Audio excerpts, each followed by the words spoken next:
Hi, welcome. I'm Beth. Hi, Nikki. So nice to meet you. Sarah.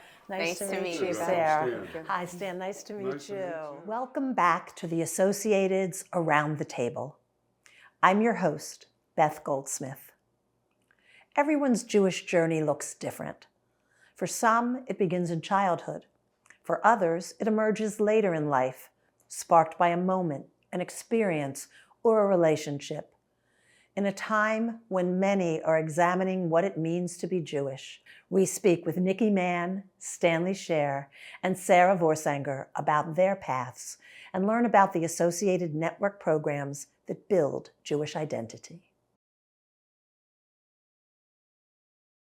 Growing up, what did Jewish life look like for you? I was brought up in a kosher home.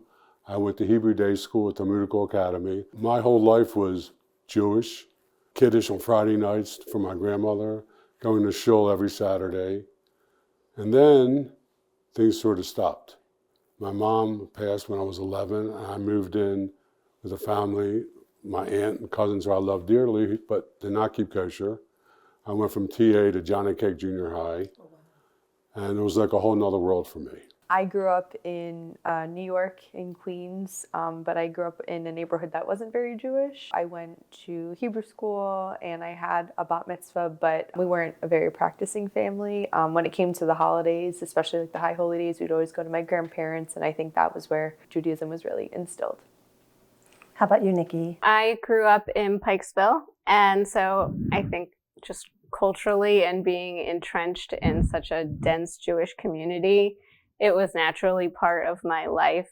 We were Reformed, went to synagogue on Rosh Hashanah and Yom Kippur, and we didn't really do Shabbat. All my friends were Jewish, and my life without having to do anything active was very just Jewish culturally. As you got older, did your relationship with Judaism change? Leaving my Jewish neighborhood and venturing out, I found out there were people that had the same things I did that weren't Jewish. So all of a sudden I was with people that weren't Jewish, and I just learned to appreciate what they believed in and what they did. But the Jewishness always stayed here in my heart. I did end up marrying someone who's not Jewish, but I would say maybe like that's the most that I strayed, but he's been, accepting, and it's not how he grew up, and his family's very accepting. So the first time I left New York, I went to grad school in South Carolina, which was a 180 from what you were saying, being always surrounded by Jewish people and the culture that's absolutely New York, and going to the South, I think that's really where I felt there were so many culture shocks, but one of them was just there really weren't any Jewish people around. It was very difficult, and I didn't realize how difficult it would be because, I wasn't able to go home for holidays like I was when I was in college in New York, and just certain things I would do and say, people just didn't understand it. So I think that was really the time in my life where I felt most disconnected from Judaism. Everybody had a moment where they re-engaged. Tell me what that felt like. Well, in my 20s, I got involved with the Associated, and I joined Young Leadership and went on a trip to Israel. And once you've been to Israel, I was so proud of myself when I was there. My grandmother always said, whatever you learn, you always complained about going to Hebrew school and blah, blah, blah. And she says, whatever you learn is always good. And I remember being in Israel, and we were at the wall, and there was somebody there who couldn't read Hebrew. And I was so proud that I could help him. It made me think of my grandmother who told me that. Similarly, when I went on Birthright after I graduated from grad school, I think that was where I realized how disconnected I had felt, and where I just wanted to, seek that out again. So I think going to Israel was huge for me, and it actually led me to go on a 5-month Masa program. So I lived there, and then I actually did make Aliyah. After the Pittsburgh Tree of Life shooting, it was silent. Someone kind of bravely wrote an article, a coworker that went to our intranet, and from there kind of stemmed a chat room with Jewish heritage, and I had taken a lead to get everybody together on a Zoom chat, and we created a more informal business resource group.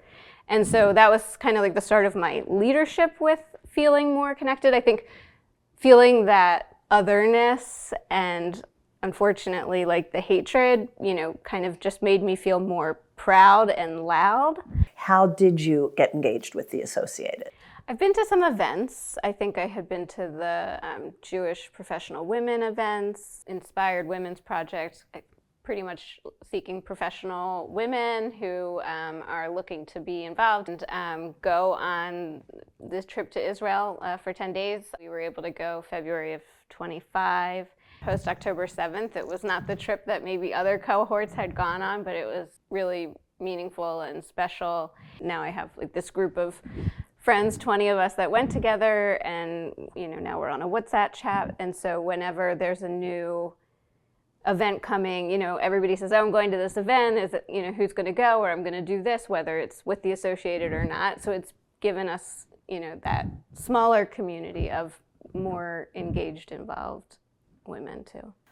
So I moved to Baltimore in the summer of 2023, and I didn't really think about seeking out Jewish life. I think my focus at the moment was just make friends, figure out where I am. And then October 7th happened, and my husband is Jewish, and we just kind of sat down and we're like, we need to be in a room full of Jews right now. I don't know what that looks like. I don't know how to do that, but something needs to happen. And I just Googled, and the Associated came up, and their young adult division came up, and the first event I ever attended was about how to navigate social media during this time. And that was a really great event to see that I wasn't alone. And yeah, from there I went on the JDC Entwine Cuba trip with Yad, which was wonderful. And now I'm part of YLC. I didn't realize just how impactful the Associated is and how many different agencies there are, and just at every life stage there's an agency for something and there's a program for someone. I started volunteering at the JCC with special need adults, which was wonderful. And from there, I went to work at the teen center. Somebody said, you'd be good working with teens. It was like becoming Jewish all over again, learning what they're learning, and they were teaching me. I did that for like 12 years, and I loved it. So let's talk about the Jewish life cycle and how we can continue to engage people, and maybe personally how you feel you will continue or even enhance your own journey. So I got involved with the Jewish network through Alton Street Synagogue. So being a connector, I've been able to connect Jewish people with other Jewish people, and they become friends. I'm a connector now, and we have happy hours. So the connector program is really connecting people to other Jewish people. Just by trying to at least build that next generation that's proud, you end up with more engaged future Jewish people and leaders. And I think also meeting people where they're at, like Stanley was saying, not everyone wants to go to shul, and I think that's okay. Whatever Jewish looks like to you, just bring your best and most authentic self forward. How can we as a community help others to become Jewishly engaged? I think trips for sure. I also think just bringing in experts who really know what's going on and having very candid and honest conversations is a big one. Israel's not perfect, the US isn't perfect, and it's okay to criticize, but how do we do that in a constructive way? And also, how do we teach people what's really going on there versus what we're seeing on social media? For me, raising a Jewish family is really important. Having their bat mitzvahs, going to Jewish camp, making sure that they're involved in the JSU. It's really important for me that they have enough of a community at the school that they're at. Started out as a big brother when I was 21 years old. Young leadership. Working with the teen center, now doing this. And my whole life has been very important to me that I have a connection to the Jewish community. What role do you think Jewish community and connection can play in people's lives? I've seen a division since the war. I have a nephew that was in the IDF in the war, and every time he's would come home, he'd come see me, and he's the love of my life, and I think about what he's doing for Israel and for the Jewish people. That's what's in my heart. I hear you. I bought him a zuzah when the war started, so he would be close to my heart. And I hadn't worn one in years, and that's how much it means to me. Right after October 7th, when there was so much going on, and Jewish people were scared to go places, and I remember it was Hanukkah, and I had my menorah in the window.